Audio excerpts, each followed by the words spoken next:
Welcome back to another podcast of Heal Without Harm, the podcast for you who's frustrated with our crappy medical system and you're looking to take health into your own hands. You're someone who advocates for yourself and you're looking for a better and a more natural type answer. Today, we're joined with a client success story from Laurie Spence. She's consistently taken her health into her own hands, and the lessons she has learned are extremely valuable, and I want to share those today with you. A little bit of background on her. She is working at Tanganyika currently. She's the foundation and community engagement person. She's also working at Bungee Fit, which is a really cool studio that she'll tell you a little bit about. She's an instructor there, and then she's also a yoga instructor for Genesis Health Clubs and Teradyne Country Club. She's also a previous owner of a boxing gym, and so she's dabbled in a lot of different things, consistently giving back to the community through the different jobs and roles that she takes on. And then one other small one, back when I did my Visionary of the Year thing last year and won by about $2,000. She was my quote right-hand man, one of the two that helped balance me out, keep me sane, and help us raise over $70,000. And so, Laurie, welcome to Heal Without Harm. Hey, good morning. How are you? Oh, good as usual, right? A little bit of hair and fire at all times, but doing well. How has the morning treat you so far? So far, so good. So far, so good. You know, I woke up, and that's a huge reason to give thanks. It is. I would greatly agree with you there. I would like to start, we were talking off camera a little bit on what do you view as like traditional medicine compared to like alternative medicine? And alternative sometimes to me sounds like going against the grain or like, oh, I'm going to do it my own way. And it's not. It's if anything, it's almost more the way that you and I feel like it just simply should be done.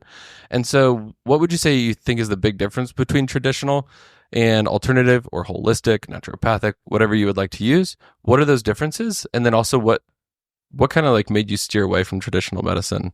Like what was that turning point for you? Well, I do believe they go hand in hand. I see value in both greatly.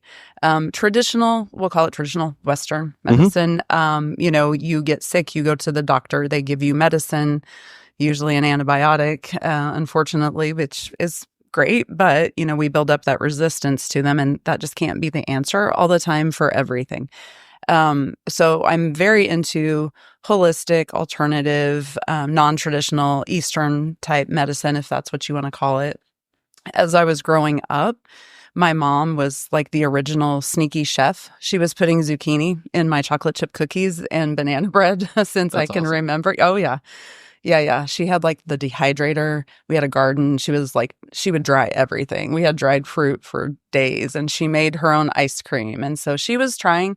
But that was like in the like Jane Fonda era, right? Oh, yeah. Where it was like skinny was fit. There wasn't a lot of weightlifting, you know, like Kathy Smith and Denise Austin were kind of just coming out. Yeah, I actually have a patient that like literally her whole workout, she has all sets of them. Yeah. And she'll be like, oh yeah, Denise Austin. And I'm like, I'll give her a look where it's like I recognize the name. Yeah. And then she'll be like, oh yeah, you know what I'm talking about? I'm like, oh yeah. And then she'll like tell me the workout of the day. Yeah. And she just has them all on repeat. You got to give it a Google. I mean, these women are kicking it like into their golden years, and it is incredible to see. So that was sort of my upbringing, and my mom was, she was very much an inspiration for me in that. So I've always embraced that, the holistic approach, which was really hard in small town Kansas because there was one natural health and wellness store, and it had everything from, you know, your alternative milks to ear candles to all the things. Like it was a one size kind of fits all because it was the only place. Yeah. So I think what's hard for me on the natural side of things is, although like regulation in regards of like FDA and stuff like that has its good parts, it also has its bad parts because it's fairly manipulatable, or you can buy it. It seems the hard part with going into the supplement world and or like natural part is like I feel like it's almost the Wild West. It's like you're picking a different bear in my perspective. Where, you know, there's research on like melatonin where, you know, the gummy says it has 3 milligrams. I have no idea what like the appropriate dosage is. But they've done studies on like 10 different brands. And even though it says 3 milligrams, there's anywhere from 3 milligrams to 3,000 milligrams. And so it's like, okay, we need more regulation there. And so it gets challenging when you walk to the store. It's also super daunting because there's 9 different brands of glucosamine chondroitin. So it's like, which one's the good one? And so they each have their challenges. And especially in a small town, before you could go vet stuff on internet and stuff, it's just like almost a small gamble. So what's your experience with like maybe picking the right supplements, or what do you find works for you, or how much do you use? What's that world look like for you when you go to a store like that? Yeah, so many supplements, but honestly, it's an investment in my health and wellness. Like, I knock on wood, I don't have to see the doctor a lot, and I don't get sick, and I'm not on long-term medications, and my family, largely the same. With the exception of one or two that aren't like super into their health and wellness journey. But yeah, it's a lot to navigate. And just like with anything, you look on the internet and you look 10 different places, you're going to get 10 different answers. My recommendation is always follow the money. Who funded the study? Was it an independent study? Was it somewhere, it's always, you got to follow the money, and less with holistic, but certainly big pharma, which is a whole nother hot button soapbox issue for me. But I will say that I adore the people at Green Acres out east, like Matt and Jana. They are just a wealth of knowledge. Like, if I have any questions about anything, they've got the answers. And if they don't, they will find it and get back to me. Okay. So it sounds like, excuse me, in my experience, I always tell people, if you find a realtor you like, if you find a financial person that you like, if you find a doctor you like cling to that person, because that's what's going to get you kind of where you want to go, and they'll be like the question answerer for you. And so it sounds like you found those people at Green Acres. Would you say, in your experience, you would almost find somebody who is the expert in the field and filter all your questions through them? Is that like almost a better route on some of those things, or no? Like, I'm a wisdom-seeking nerd, so I will find all the sources, and I don't want to put all my eggs in one basket. So they're speak. One of many references you may. They are, but ultimately, like, if I have a question about something that I've seen a lot of, and I go in, and on the shelves there's 4 or 5 different options, I'll pull one of them over and say, "What do you know about this? Which one is the one I want? This is what I'm really seeking it out for." Because if you ask the question behind the question, the why is it you think you need this in your supplement regimen, right? And sometimes it's not always that you need that. Maybe it's you needed something else. So I think it's a big differentiator in almost everything, is when you ask a question or somebody asks a question. Sometimes they're frustrated when you answer it with a question of, well, what are you looking for? Or what do you think you're going to gain from this? Some people almost get frustrated and they're like, just tell me the answer. But they don't realize that you're trying to provide a better answer for them. You're trying to provide an answer for the question under the question of, hold on, so why do you think you need to take glucosamine? Well, my joints, blah, blah, blah. Okay, well, are you strength training?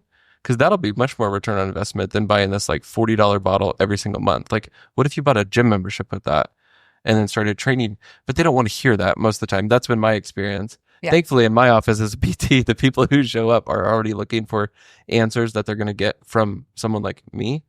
But anyway, to go on that trail, I appreciate you always wanting to get down to like the why behind or beneath everything, ultimately.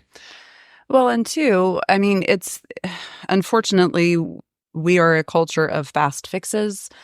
Give me something that's going to fix this thing, rather than, oh, you mean I need to have behavior modification, or I have to make a lifestyle change in order to complement this, to keep this going. And otherwise, really, you can spend all the money you want on supplements, but unless you're active in your health and wellness journey, like it's not going to matter. Yeah, I would agree with you. And just to do a plug, like the 4 pillars that we'll focus on here at Natural Wellness is, are you resting enough? Most of the time it's sleep. Is your sleep quality good? Are you getting 7 to 9 hours uninterrupted each night? Which, as a parent of 2 little girls, it's very hard to do. So I know there'll be shortcomings with that. But that's priority number 1, because if you have the scale of inputs and outputs, or like work being done and recovery being made, most people want to do more work or be given more work when they actually just need more recovery.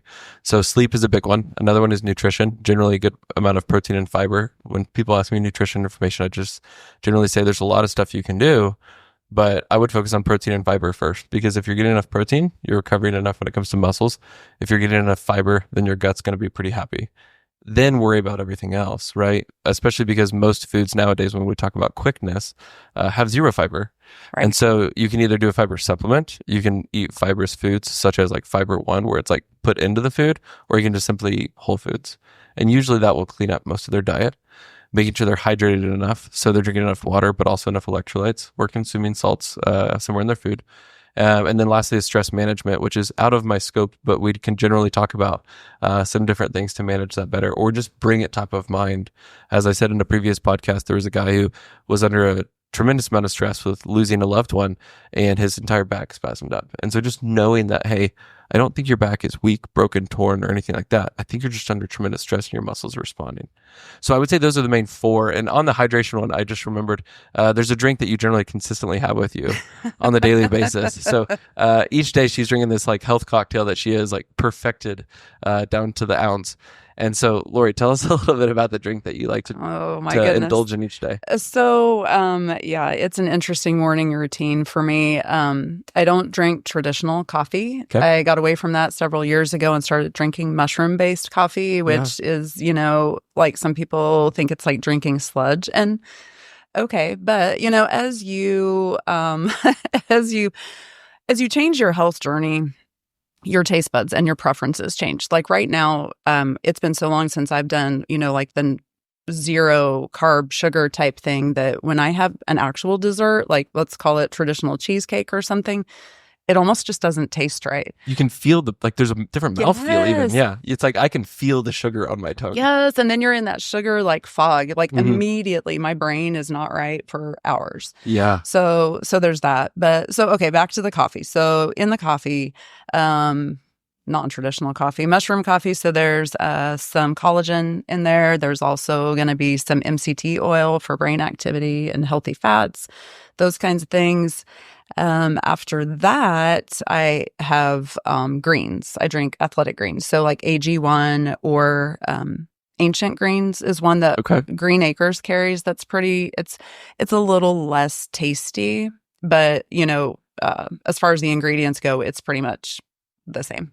So I want to ask this because anytime someone asks me about supplements, I'll usually return with a couple questions, but specifically on like greens or any sort of supplement, when you added it into your life, my question that I deal with for myself on whether or not I want to use it, spend the money on it, take the time on it, but also for others is, did you feel different? Because for me, sometimes I'll add, like I just started using Redmond Real Salt, which has like a ton of ancient minerals.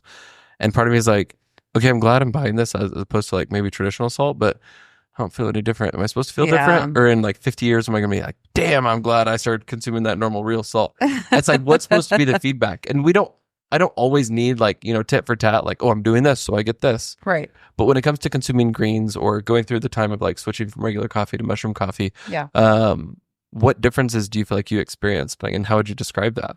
Wow. Well, the mushroom coffee is completely different because it is way less upsetting for your stomach than like traditional coffee. And don't get me wrong, like every once in a while, I'll still have one, like if I'm out somewhere or whatever, and what I usually take isn't available. But definitely the stomach upset, way less gut issues, for that kind of thing. And then I would say with the greens, I just notice ultimately feeling better, more energy for longer throughout the day. You know how after you have coffee, you get that little bit of a caffeine crash later on, and you probably need more. I don't get that anymore. And that's been several years. And yeah, so that's super enjoyable. Yeah. Okay. So those sound really good then. The next thing I want to move into is a little bit more like musculoskeletal style problems. Of course, as a physical therapist, my like claim to fame is helping people in pain, joint pain, muscle pain, strains, chronic pain stuff where it's just you've been in back pain forever type of thing. So what are some ailments that you've went through? What did you try to help it? And then of course we'll get into how coming here has been beneficial for you. But instead of cutting to the chase, what kind of like bodily aches and pains have you had in your life? And then what routes did you try with or without success? So many, especially turning 50 this past year, right? Like at some point in time, I was just going to drop that you were 40 plus and leave it at that. But it's okay. I'm 50. I'm proud of it. I'm very much Sally O'Malley. I'm 50. I'm not trying to, what did she say? I'm not one of those gals that's going to lie about my age. Yeah. No, I'm out there with it, right? I love it. So, well, I mean, every day that we're given is a gift. And so, like, why not be grateful for it and do all that you can with it? Especially if you can be not a role model, what's the word? Like an advocate for your 50 and still crushing it. Yeah. You know what I mean? Because then it's inspiring to the 40-year-old that's scared about turning 50. Yeah. Or maybe it's inspiring to the 60-year-old who's like, well, she's 50 and she's coming up like closer to my age. Maybe I still could change or do something about it. So, absolutely. I think it's a great idea. Well, people get that mindset that, well, they're not training for anything. They're not training for a marathon, but we're all athletes of life. Yeah. I think that's the point. Yeah. So whether that's, getting on the ground to be able to play with grandkids, which I clearly don't have because I have teenagers. I have a 17, a 15, and a 12. So, that's hopefully a bit a ways for me. Yeah, you're like, let me just wait a little bit longer, but then I want them grandkids. Yeah, maybe. I don't know. Although all three of them say they don't want kids. I'm like, that may change. Yeah, that may change. So different aches and pains. Well, how I came to know you was through my hip pain. Yeah. I feel like as people in the fitness industry, which I have been my entire life, my mom taught aerobics. I grew up doing step aerobics and teaching step aerobics in college. And then, on. And fitness has always been a part of my life in some regard. And then owning a gym and being an instructor and being a yoga instructor, just different things like that. I feel like sometimes we are our worst enemy about taking those rest days. Yeah. I mean, I teach. Especially when you're instructing, because you want to work out yourself, but then you're also instructing the class, which is a workout. Right. And I teach, 6 classes a week at Bungee Fit, and I teach 4 yoga classes a week. And so those basically, it's different. My rest days look different, right, than most people, but I just feel like they're so super important. But so how I got to know you was because of my hip pain. And again, I feel like we're our worst enemy sometimes about taking those rest days. And I just kept thinking, well, I should know how to fix this. I should not be having hip pain because I'm a yoga teacher. So throw in some pigeon, throw in some of this, some deer pose and all the things and some figure 4, and we're going to stretch this out. And it was not helping at all. So a gal that went to the gym at the time that I owned, she had some shoulder issues, and she had seen you. Yeah, she had seen you, and she'd been absent from the gym a little bit, we noticed, and I checked in with her, and she was having these shoulder issues, and you were her miracle worker, and she came back better than ever. I'm like, okay, this is who I need to see. So saw you for my hip pain, which was interesting. I'd never done dry needling before, and I consider myself to be super into the different treatments that are out there. I'm open to any of it. But yeah, the dry needling and the scraping was a whole new thing for me. You got to see a colorful side of my language spectrum that I tell people to say whatever you need to do, and then I'll tell them I'm usually laughing and cursing throughout. Yeah. But then I feel way better after. Oh my gosh. It was 10 seconds of complete nonsense in my brain and coming out of my mouth. But immediate. It was so immediate. I walked out feeling better, and I thought, why did I wait so long? This is ridiculous. That's a common statement. Well, because I went on with this, trying to do it on my own. Stretching, doing all the things, icing, heat, whatever it was. And then the things I knew to do. Yeah. Right. And then, I did that for way longer than I should have, at least 6 months. And you shouldn't have to live with pain. Agreed. I tell people that all the time, don't be stubborn about it, and don't try to just wing it. Just get the help you need. Yeah. And I remember you kept something in your car at all times. Every time you drive. What was that? Tennis balls. I still do. I was going to say, I bet you still do. That's totally fine. I have tennis balls in my console at all times because I use them in yoga. You put them in your lumbar, and you can, or under your hip or wherever you need them. And I mean, we're all in our cars a lot. Yes. Yeah. So, why not use that 10-minute drive to get out a knot in between your shoulder blades or whatever? Yeah. Now it's more of a let me be better as opposed to let me not be dying because of pain. A couple of points you touched on are really good. Is one, no, you don't have to live in pain regardless of age. I'll even sometimes say at the beginning of a plan of care with someone during the eval, they'll list out stuff, and I'll just kind of look down and look up and be like, well, you are 47.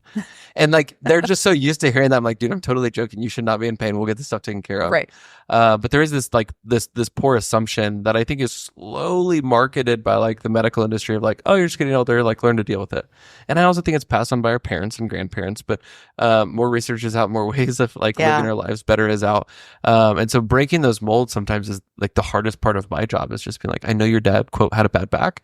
I don't give a shit. Like, you can do something different about it. And guess what? It was probably more lifestyle than anything. Yeah. And that's what we need ultimately to focus on. Well, and especially for women, and as someone getting into that next season of my womanhood, you know, all these things that about perimenopause and menopause, I mean, researching that itself is like a full-time job that doesn't pay. Yeah. Like, well, and thankfully there's actually research there for it now. Yes, thank goodness. And more all the time, you know, and our moms didn't really talk about it, and their moms for sure didn't talk about it. It was more the suck it up method, wasn't it? Oh, yeah. It was like, well, sorry, you're a woman and this is how it goes. And, you know, you suffered with all of this growing up, and then you got to suffer through childbirth and whatever. And now you get to suffer through this last half. And it was just like this widely accepted thing. And I just love that so many women are not taking that. Yeah, they're not putting up with it. And because we don't have to. Exactly. Take your health into your own hands. You know, this is your journey, and it's going to look like what you need it to look like for you. And it's not going to look, this is another thing that I've found, it's not going to look like your best friends or the other girls in your tribe, because their hormones are not your hormones. And there's all different timelines. Yes, and it's also like, what have you done in your life? And like, we know that with like puberty and females, it starts earlier than a male, and it's fairly predictable-ish, right? But there's still different levels. Of course, I haven't gone through it, so most of it's like hearsay and research. But I would say that spectrum is much more wide later on, right? Because like, did you have kids? Did you not have kids? Right. Did you have PCOS? Did you go through any surgeries down there? Did you, like, how easy or hard was your pregnancies? Like, did you have any miscarriages? Like, all of that takes place between like 15, 20 and up to like 40. My mom had me at 42, and like some women can have babies later on. Are you starting perimenopause symptoms at 38, or is it not until 48? Like, what did your mom have? Like, what were her symptoms? How long did it drag out? Do you still have a uterus? Like, all of those things play into it. And then it's also the medical journey of how knowledgeable is your OBGYN, or how knowledgeable is your primary care physician? Do they like hormone replacement? Is it more hormone like assisting while you get through this process? Are they completely against it? Do you have any sort of cancer style issues? Like, there is so much that can like make that direction that your body's going to go much differently. And I think one thing that I've learned the most, I will consistently drop the name Stacey Sims, because she does most of the research in this world. She's got a PhD, and she was starting to have perimenopause symptoms. And through that, she noticed that all of her performance went down. Her recovery was garbage. And she's like, I know this stuff. Yeah, you know, I'm not doing anything different, but my body is responding differently. And when she went to do research on it, there was none. And so she started doing it. And that's what I love so much. And what I've gathered is you can only do so much to control it, but being aware is like number one.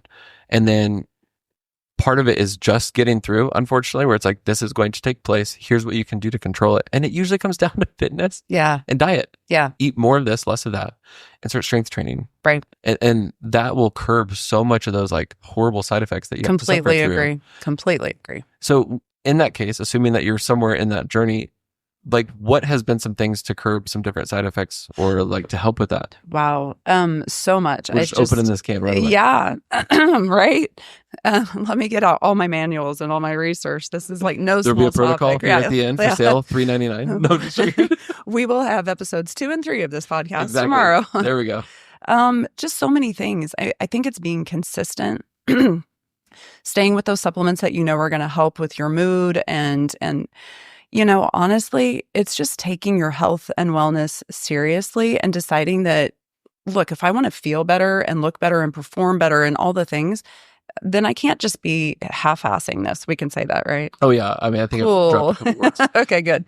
Yeah, so you cannot just be half-assing this. You cannot be taking it seriously some days and then, you know, destroying it on the weekends. Like, you owe it to yourself to be consistent because you want to feel better.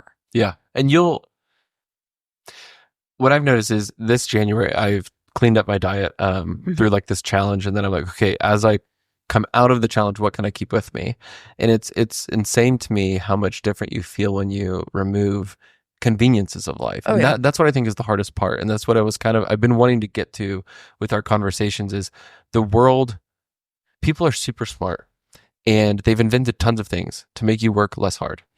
Humans are made to work hard, though. Right. Like humans are made to solve problems. And so the more hunter-gatherers. Exactly. Like that's what kept those people alive and fit. Yeah, they weren't trying to be fit. They were trying to survive. Correct. But they had to do things. The process of becoming fit was what kept them alive. Absolutely. And that's what we're made for. And so the more you lean into other people's fantastic inventions of solving those problems for you, the less demand on your body. Therefore, the more soft you become, the more unhealthy you become, and the more consumerist you become. Those three words exactly, like soft and consumerist, and honestly, like it boils down to just like laziness to me. But it's like laziness handed to you on a silver platter, totally disguised as convenience, to put money in somebody else's pockets. Yeah, exactly. Is honestly, which there's times where it's super nice, right? Like sure, you're sick at home, no one can bring you food for something, and so you DoorDash it, right? That's super nice. But when you DoorDash 4 times a week just because you don't feel like getting out, like or come cooking, on. Yes. Come on. And it's been incredible. I use a credit card, and so I can monitor how much I spend quite easily as opposed to like watching my checking account. During this month, my wife and I have made a concerted effort to cook at home, right? The grocery bill didn't change much. Right. My overall spending, maybe 40% down. Wow. And I swear I never purchased anything more than $10. That's amazing. That's what else is crazy, is I'm like, wow, we're spending a lot less money. It's like, well, yeah, I'm not getting this from Quick Trip when I go. I'm not getting this for lunch on the way home. I'm not doing this. And it's been like, wow, like I preach this stuff and I talk about it, but when you actually feel it, right, you stick to a plan for longer than like 3 days. Yeah. You do it for 2 weeks and it's like your spending over the last 2 weeks looked like this. You're like, wow, that is a way smaller number. So now I'm saving money, feeling better. And then when I do consume sweets or something, it's like a smack in the face of like processed flavor. And I'm like, wow, there's another difference I've noticed. And so I think that's the other part too, is when people attempt to, or actually make that choice to live a little bit healthier, they don't see it through long enough. Agreed. They don't feel the effects 2 weeks in, 3 weeks in. Because I've even had a couple of people say like, oh, you look a little bit leaner. And then the scale's down 6 pounds. And it's like, but none of that happened in the first 72 hours. None of it even happened in the first week. This episode of Heal Without Harm is brought to you by Compelled Fitness, your ultimate partner in Wichita for getting into the best shape of your life. Whether you're aiming for better health, reaching athletic goals, or simply improving your fitness, Compelled Fitness offers programs and services tailored to fit your needs. Don't settle for less than your best. Visit compelled-fitness.com today and start your transformation with expert guidance and personalized fitness. At Compelled Fitness, the goal is helping you become the best version of yourself. Athletes and club teams, load up your gear with Van Gogh Transport Services. Led by local Ironman triathletes, Van Gogh safely ships your bikes, team equipment, or even bulky luggage to out-of-town events. Focus on performance, not logistics. Explore more at vangohtransport.biz. Yeah, definitely. So when I first got, I'll call it like keto curious, was about 12 years ago after my third child was born. And, post-pregnancy, like, I just can't do this. I feel like trash and just wanting to rebound. And it was harder after the third, I felt like, than definitely after the first and second, because I was older, so it takes a little bit more time. But I decided, and I'd also been a lifelong migraine sufferer. Okay. So, and we had attributed it to dairy when I was growing up and some other things like that. My mom, again, was a huge health advocate for me because that was back in the day of the milk cartons at school every day, graham crackers and milk. And which is just a big marketing thing, by the way. That's what else killed me. I love my milk. Yeah, but by God, those kids were because it was the milk count, and that was how the school got money from. And it was the Got Milk campaign, milk mustaches, 1,000%. So there's my mom, all 5'4" of her, like trotting up to the school all big and bad, and telling them that I was not going to drink milk, and that she would send me a water thermos every day or whatever it was. I mean, we didn't have water bottles back then. There were no Gatorade. I mean, even 20 years ago, water bottles were not like cool. No. You had those weird Gatorade squirt bottles that always broke. Yeah, no, this was like the lunchbox thermos with the screw off, cup and whatnot. But so the migraine. So we had attributed it to dairy. But then once I cut sugar and carbs out, like, unhealthy carbs, because to be clear, like I still eat carbs like sweet potatoes and things like that, right? Yeah, nature's carbs. I'd never felt better. Migraine's gone. Obviously, weight went down. So, Yeah. And I think what else on that is, certain people, like if you listen to Stacey Sims, she talks about how carbs are not the enemy, but you have to eat the right ones at the right time. And it doesn't need to be a science project. I don't want to make it sound too like you have to be perfect. Correct. Like our body does need carbs. I think technically if you talk to somebody who does keto, they say there is no essential carb. They say like there is essential fats and essential protein, and we could go toe to toe on stuff like that. Right. But the thing is unless you're going to live your daily life pretty inactive, you're going to benefit greatly from a carb source. And one thing that she talked about, please don't quote me on this directly, but she talked about is females cannot work out fasted near as well as a man. A man has more glycogen stores in their muscles and we can access that much quicker. A female, when they go to work out in a fasted state, their body doesn't think, oh, let me pull, like some carbs from like my muscle and my liver. Instead, it does pull it from the muscle, but it actually like uses the lean muscle. It doesn't just pull the sugars from there. Right. So sometimes you could be working out CrossFit every morning, fasted, and it's actually working more against you than for you. Yeah. You're doing the right thing, but you're not doing it the right way. And so even just a little bit of like protein and carb right before you go work out changes the signal to your brain, and you actually start getting all these benefits from there. And so that's another reason I like her research is she'll go big and bad, almost like Huberman Lab into the details, but then boil it down and be like, hey, here's the only thing you really need to take here's away. what you need just to do know. this one thing and you'll feel so much better. Yeah. On those types of things. So I did strict keto for a while, but I never really tested ketones, or I never like did the strips or anything like that.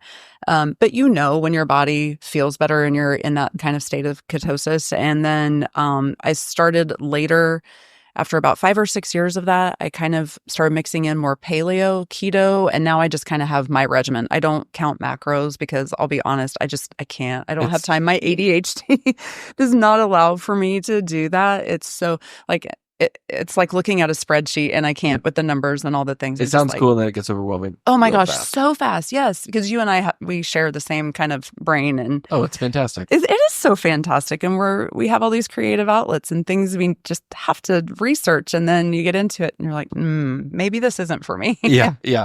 What I've really learned, Tina, who used to work with us, I said, Tina, if you could be like the Robin to my Batman, we could take over the world, because it's like I feel like I have all of these skills in regards of like vision and I'll go do, but if no one tells me to do it, I don't know what to do. And so then I turn into this German Shepherd with no direction in the backyard, just digging holes. Yeah. And it's like, that is my life. Like if I don't have someone to direct me and tell me what to do, I will cause problems. And so thankfully I married my wife, Renee, who is like my home Tina in regards of like, here's your to-do list today, Clayton, go do your stuff.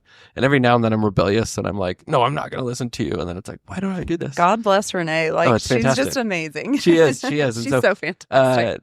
One other little thing on that is I've learned you can work on your weaknesses, but ultimately I would just contract them out. Right? Find friends, family, and coworkers who do that job 10 times better. Yes. They enjoy it, and that'll help. And I do have a longtime friend that she does macros and things for people, Coach Stephanie, and she's last name Herndon. Gotcha. McKibben. Okay. McKibben, I didn't know Herndon. if I knew it. I know a couple Stephanies who are coaches and stuff like that. So she does a lot of like bodybuilding things, and I don't want to like speak for her or her platform or anything, but she does. I know she does help clients with that, with That's macros, cool. and because sometimes it's just guidance. And the one thing I've learned with PT, or even just consulting humans, regardless if it's physical therapy, is like there's like 9 different solutions, and 4 of them will wreck somebody, and those same 4 solutions will be the like God-saving grace for other people. And so making sure you give that person what they need, because if like a coach came in and said, Laurie, you're gonna count macros, you're gonna be like, screw you, I'm not doing this. Right. The other person's like, finally some direction. Yeah. Same solution, 2 different people, absolutely drastically different results. And 2, what works for you for a while might not be long term either, because your body changes, right? Your body changes, your hormones change, like it all changes. So just learning to kind of change your mindset along with where you are in your journey and in your wellness, like that's, I feel like, a huge thing. Yeah, I think flexibility of mindset is huge. And that's what I'm learning right now as a parent, where, a little girl will be throwing a tantrum and then we'll say one thing or turn on a music and she'll be happy. And I'm like, I'm still pissed off right now. And so I'm like, I need to try to be as emotionally flexible as them. Yeah. Because that would make my life a lot easier. And so whether it's emotional, whether it's like mindset, whether it's this system was working for me, why is it not now? Instead of being like, well, screw it and just throw all your plans in the air. Ultimately, just be like, okay, what do we need to change to keep this plan working? But yeah, definitely that consistency though. Like you owe it to yourself just to consistently be on track with your wellness. Like that needs to always be top of mind, and taking those rest days. And that looks different for everybody as well. But being flexible, a little play on words with the yoga, it's just so huge. Learning to tune into the body and the breath and just taking a step back, because honestly, like you were saying about the guy with the muscle spasms in his back due to basically emotional blockage, absolutely. right? We store a ton of emotional and physical tension in our hips, and a lot of yoga focuses on the hips, right? So hip releases and things like that. So it's just, I know that for a lot of us, learning to be still with ourselves and our thoughts for any amount of time is super daunting. And the last thing, it's like how I feel about spreadsheets and macros. Like some people are like, I will not sit still. I will not be in touch with my thoughts. But really it's about just the breath work. And if you can tune into your breath and focus on that and learn to let those thoughts just kind of float by and release them and just be really present with your practice, which is what I love about yoga, or Pilates even, because you can't focus on anything but what you're doing. You're so in the moment, and that's where you want to get to be. And then when you're done with your 45 or hour long practice, then all of a sudden, and it doesn't have to be that. I do a short practice every morning just to kind of start my day off on the right foot and get out the pops and creaks in the morning and things like that. But it just helps you to kind of get focused on your day. Yeah. With you having the background in yoga, most of your stuff is stretching from a generic perspective. Yeah. Generically, you can just call it stretching. Yeah. Sure. Well, like going broad, because I'm all about nuance as well. But most people, when they think of physical therapy, they're like, oh, he gave me some stretches. And I will be like, dude, all three of your movements, all three of them, we're strengthening, not a single one was stretching. Because most research goes to show that we need more strengthening than stretching. Mm-hmm. And so if I'm all about strength and you're all about stretch, I could see how we contradict each other. However, I do want you to talk a little bit about what was your experience when I gave you hip strengthening movements to complement what you were doing with stretching and the results you weren't getting. Not trying to say you were wrong, but you were trying stuff without success. I was trying stuff without success a little bit. And so what was that like when you added in the hip strengthening movements that I gave you? Oh, absolutely. And to be fair, I am the worst about homework type things. And you know this, and I know I can tell you this without being ashamed. But one that I faithfully incorporate to this day still, and if you ask anybody that's taken a yoga class from me, is you would call it 90-90. I would call it deer pose. Okay. So, but that little flip the little up, lift. Lift in the back with the foot. So anytime that I'm in a class and we're doing that, I always add that. But it's life-changing. Yeah. I mean, I don't, again, knock on wood, I don't currently have hip pain, which is just a huge blessing. And sometimes I've had other things. So like when I realized I needed to give up boxing because I had, the arthritis in both thumbs, and really it's just bone on bone and there's no cartilage left anymore.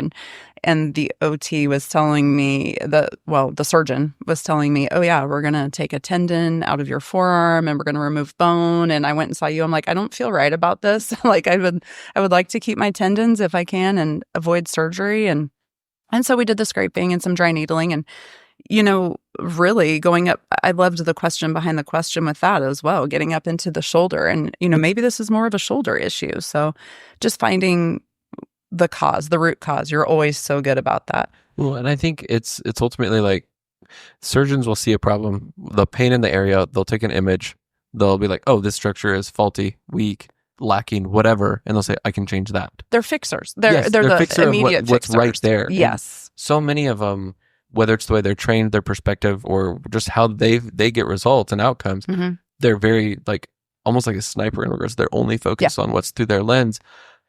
And I think most Which people, also is what makes them good at what they do. I don't want to fault them. Like they're, But I think their solution, they offer their solution to too many problems the majority of the time. And I think when you're the patient sitting there, I don't know about this. Yeah. Let me go research it first. So let me ask a friend.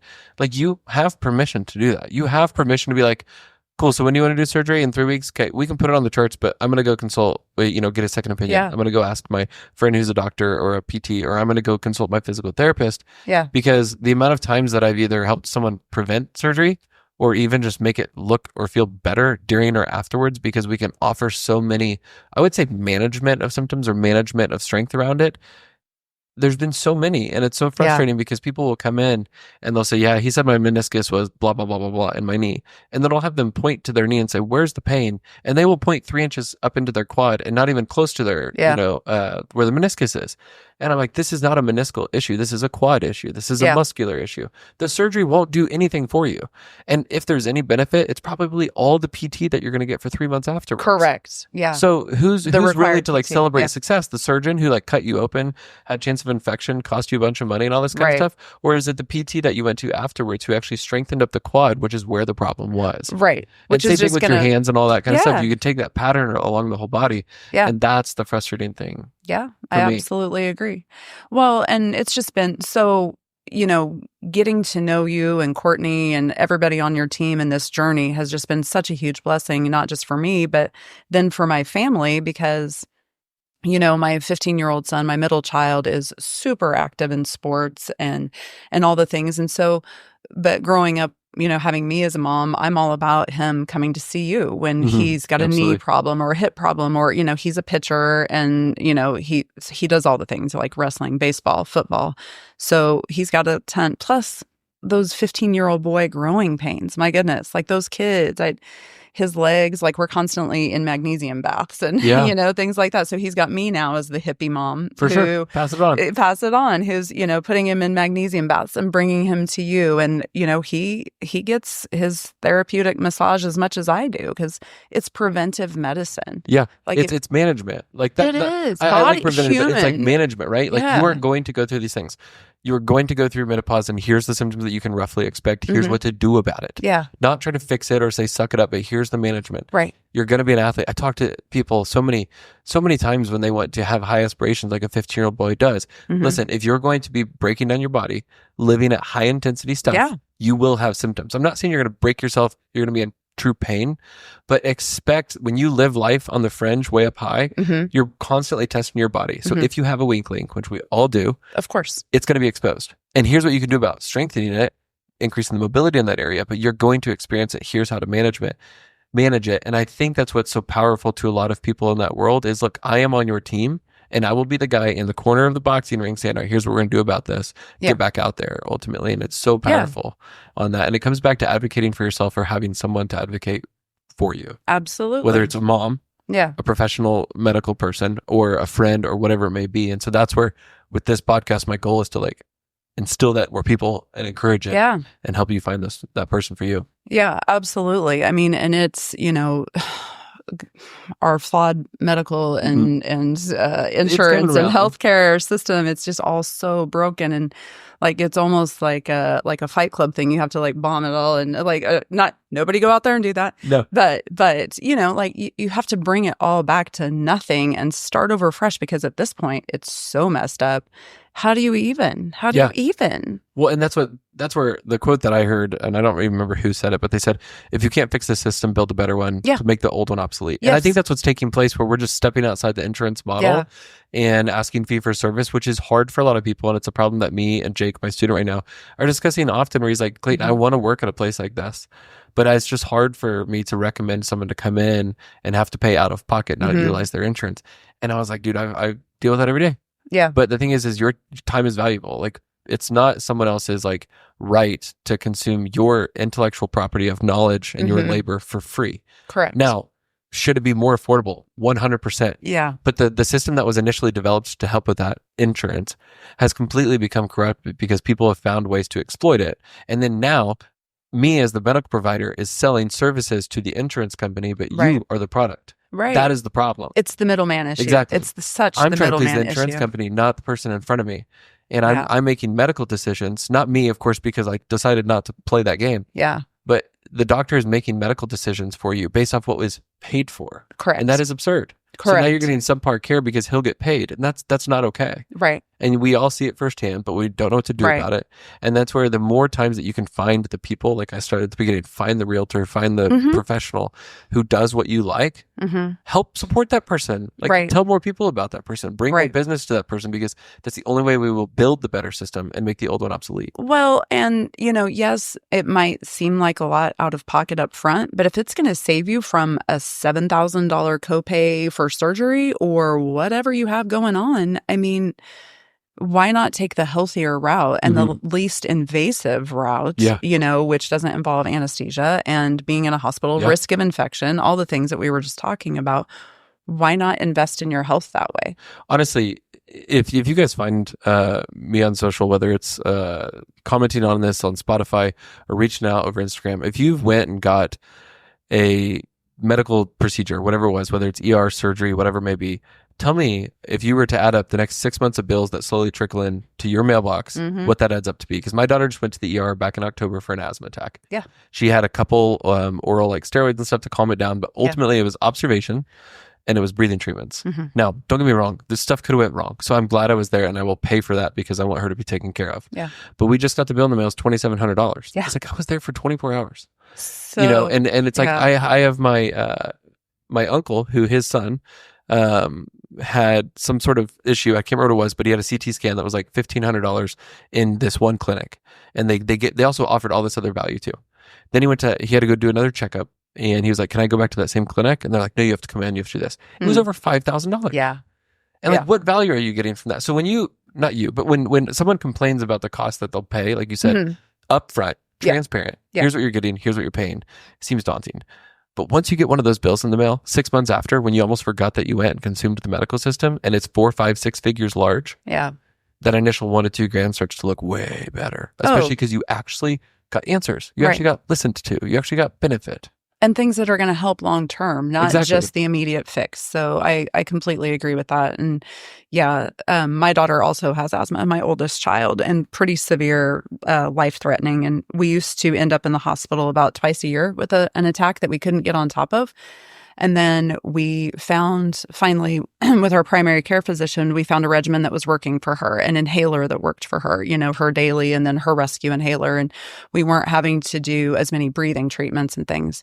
And then we went to refill her inhaler prescription, and insurance said, "No, sorry, we're not going to cover that." Which, if you have a child with asthma, and God bless parents that have children with, not that asthma cannot be life-threatening, because it sure can be. And what worse feeling is there than not being able to breathe?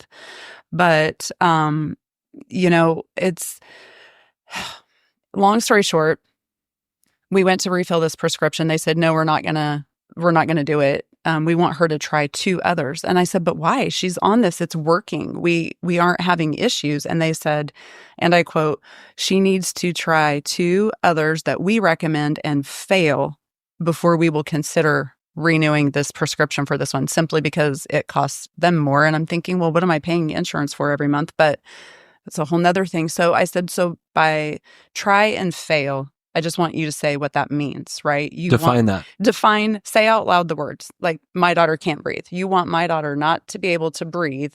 And then have to go get care of that. Guess what? You're going to have to pay for it. Yeah. You as the mom. Which then lands us at the hospital or urgent care, and then puts her on multiple rounds. You've seen it firsthand. Oh, yeah. Steroids. They're shoving so much down. And then they're it's breath, hyped up. It's liquid, it's all. Right. And then they can't sleep. Oh my gosh. For 36 hours. Yes. And then they're having tantrums and stuff because steroids legitimately change mood, especially in a little girl. And it doesn't change when they're a teenage girl. Oh, I'm sure. I'm sure.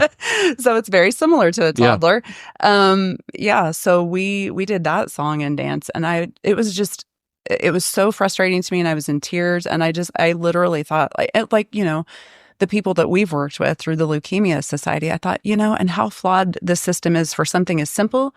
It should be as simple as asthma, but then you get into these issues like that are not that asthma is not right. I don't want to minimize that seems like a drop in bucket when it comes to like, we can't figure out what's wrong with her, or this is cancerous, we need to do this type of procedure. Right. It's just like. And the hoops. Lord. It's just the hoops you have to jump through with the insurance and there's pharmaceutical. There's a guy here who is a chiropractor, started his entire own imaging company because he found a nodule in a girl's like upper chest, clavicle, shoulder area 8 weeks before they would approve a scan. 8 weeks. It was non-Hodgkin's lymphoma. That's what it was. And because that week, that could be crucial. Yeah, especially like pancreas type stuff. That stuff will kill you within 3 months of diagnosing. And so 8 weeks, I mean, that's 1.5 to 2 months. Yeah. Exactly. And so, like, good Lord, can we please speed this process up and treat insurance as like, hey, go get taken care of. We'll settle up later. As opposed to like, no. Like, I just saw a TikTok of it was either a physician or a nurse who mid-surgery had to be on the phone. Mid-surgery had to be on the phone with the insurance company, and they were dictating what they would and what wouldn't pay for. Like it's getting beyond absurd, especially when their profits continue to go up. So It's round a 2, whole we'll do this on thing. another time. So unfortunately, we're getting a little bit low on time, and I do want to.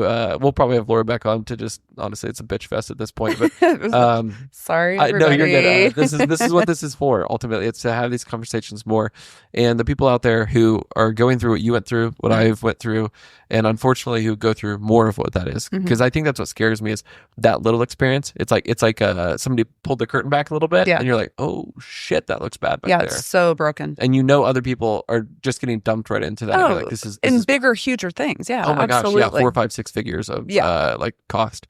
And so there is an insurance guy that I want to bring on at some point in time who knows that world pretty well and can help navigate. He actually helped us prepare for some certain things ahead of time, so we'd have like supplemental insurance plans and actually could like be prepped for those things. And so I want to have him on at some point in time to help people navigate it. Yeah. Because he helped us tremendously. It's a lot. And if anything, you have another advocate on your side, because when we had certain plans that like we weren't getting the answers we wanted, it was like a travel agent, but for health insurance, which he's a health insurance agent. But I could call him and be like, dude, why is this not working? And he was like, I'll get back to you within 24 hours. And he would call his person, get it all handled, and help me. And it's all free. It's so nice. And so I would like to have him on. And so stay tuned for that when that episode comes out. But getting into some fun stuff, a little bit of deep stuff, and then we'll wrap up and get out of here. First one, what is your favorite food or snack that you could eat nonstop? Honestly, regardless of regardless. Okay, so like my go-to treat for myself, it's so boring. I'm so excited for this. It's so boring. It's just like dark chocolate covered almonds. It's still so healthy-ish, right? But I know, and mixed in with like Green Acres has a trail mix called Brain Food, and so it's just really good. And so, but my tastes have changed. You adapt. I don't do those, like, I don't go for like Pringles or like any, like, I don't know, any of that. Yeah. Okay, no worries. Is there any sort of like supplement food you really like? A certain shake, bar, like protein muffin, anything in that world? I've been trying the cachava off and on lately. It's okay. You used to only be able to get it via like a subscription, but now they have it at Target. Okay. So, I mean, it's just sort of more of like a meal replacement or an after workout or pre-workout kind of shake. Yeah, it's a shake. Okay. Let's move on down to... I've just been dabbling with that one. I don't know if it's a favorite yet. Okay, cool. No worries. You seem really motivated with all this, and you've alluded to some different reasons. Part of it is just wanting to live the happiest and like the most mental clarity you can. But is there a deep why behind all of this? Wow. I really just want to work on being the best version of me every day, mentally, physically, emotionally. I owe that to myself, and I owe that to my tribe. Yeah. So that to me is a huge motivator. Yeah. I don't want to be somebody that has to be taken care of later in life, or is, a burden. Yeah. I think that's a big one for me. So I resonate a lot with you on that. Mm-hmm. For me, I think I have a big part of my identity is being able to take care of others, and you first have to be able to take care of yourself. Yes. And so the idea of like having to ask for help, which I'm getting better at, of like, hey, where's this in the store? Yeah. But when it's I can't do this without relying on you, that's something that I don't think I'm prepared for. Is that kind of what you're... Well, that, and I want to be, as someone who had kids later in life, if my kids do decide to have children, I want to be there for them, because my mom being there for me to be able to watch the kids for a weekend or something, or drive them here or there, or be able to come to their recitals. So like just those things, being able to be self-sufficient enough and healthy enough of mind and body to participate in life to the fullest. Mm-hmm. Which is a long vision, right? Well, we live so much longer right now. We do, and I think that's what's so hard is people say life is short. It 100% is. My daughter's almost 4. It's like, what? Yeah, where did the time But at the same go? time, the days are long. Mm-hmm. The years are short, but the days are long. And so sometimes I feel like it's this weird catch-22 between like, well, there's a lot of life to live here. Yeah. And can you imagine not feeling great every day for the next 30 years? Like, I don't want But I think so much of society is like, yeah, that's just getting older. Like, you're 30, 40, 50. It doesn't have to be like that. And when you can see behind that curtain of like, whoa, I could feel like that. It's like, it just takes a little bit of hard work every day. Don't fall victim to the DoorDash, the this, the that, the making it easier and convenient. Correct. Okay, last one. the medical system's broken. We know that.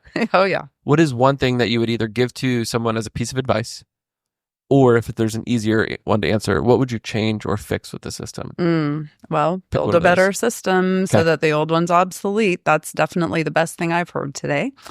But just to never stop advocating. And when if something doesn't feel right or doesn't set well with you, or it seems like too easy of a, cure-all answer, just keep advocating and finding and researching. Don't be afraid to do your own research, credible research. And find somebody that you can genuinely partner with in your health and wellness journey. If a doctor doesn't feel like they're listening to you, or your therapist, like whatever it is, they should always be on your side. You're paying them. They should be invested in you. Yeah. Making sure that you both share the same incentive. Oh, yeah. Right. I think that's what it boils down to when you say like follow the money. Mm-hmm. It's not always about money. Most of the time it is. That's one of the easiest ones to see as an incentive. But you can ask yourself the question of, if I get better, or if I get what I'm looking for, would that benefit this person? Or can you tell that you share the same goals? Right. Ultimately, I think that's another good little litmus test. So, agreed. Laurie, thank you for coming on today. Thank you for partaking in this conversation. Ultimately, so if you guys have any questions in particular around Bungee Fit or around Tanganyika or around Genesis or Pterodine Club, reach out to me and I'll get you those answers ultimately. But if you could please follow us on Instagram. The handle is at the doctor, at THEDOCDIR, and it's the same one on TikTok. You may have even found us there. And then lastly, to help continue to grow the show, please let me know if there's any person that you want me to have on, if there's a type of person that you want me to have on, and I will reach out to them. And lastly, if you could please leave a rating and a review, it really helps push us up so we can get more of these conversations heard by more people and build that system, build that better system. So thank you again, Laurie, for coming on today. Yeah. Thanks so much for having me. It was so fun. You're very welcome. And hopefully you learned a little bit more today about how to heal without harm. Thank you.